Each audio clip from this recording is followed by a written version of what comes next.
স্বামীর প্রতি নরম হয়ে যান, তাকে ছাড় দেওয়া শিখেন। সবচেয়ে বড় কথা, তাকে মহব্বত করা তো অবশ্যই জরুরি, মহব্বতের চাইতেও বেশি জরুরি স্বামীকে বিশ্বাস করা এবং তাকে সম্মান করা। এমন কোনো কথা এবং কাজ না করা যেটা স্বামীর গায়রত বা ব্যক্তিত্ব আঘাত করে। আমি পয়েন্টটা হয়তো বোঝাতে সক্ষম হয়েছি। ভালোবাসা অনেক গুরুত্বপূর্ণ বিষয়, ঠিক আছে, কিন্তু ভালোবাসা শুধুমাত্র একমাত্র গুরুত্বপূর্ণ বিষয় নয়।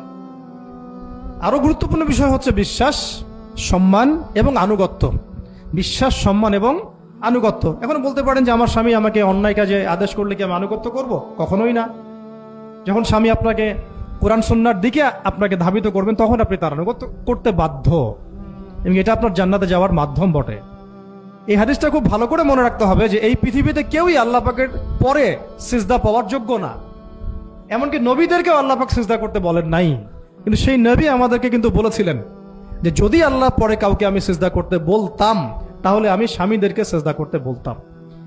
এটাকে তসলিমা নাসরিন স্টাইলে বুঝলে হবে না। ওরা এটাকে এভাবে নিবে যে ইসলাম মেয়েদেরকে দাসত্বের শৃঙ্খলা আবদ্ধ করতে চাচ্ছে, হ্যাঁ, আত্মস্বাধীনতা দিবে না ইত্যাদি। আমরা দেখব পরকালে আমি জান্নাতে যেতে পারছি কিনা। আল্লাহ পাকের হুকুমের চাইতে আমার কাছে কোনো যুক্তি বড় নয়। আল্লাহ পাকের হুকুমের চাইতে আমার কাছে কোনো যুক্তি, বিজ্ঞান, প্রযুক্তি এগুলো বড় মানদণ্ড নয়।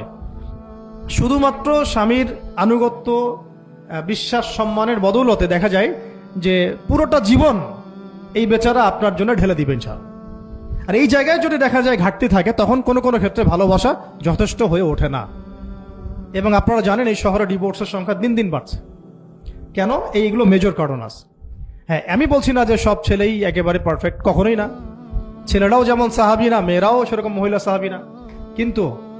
কিন্তু সবর, আনুগত্য, নরম কোমলতার কোনো বিকল্প নাই। উভয় পক্ষের জন্যই নসিহতগুলো আর কি, স্বামীর জন্য এবং স্ত্রীর জন্য।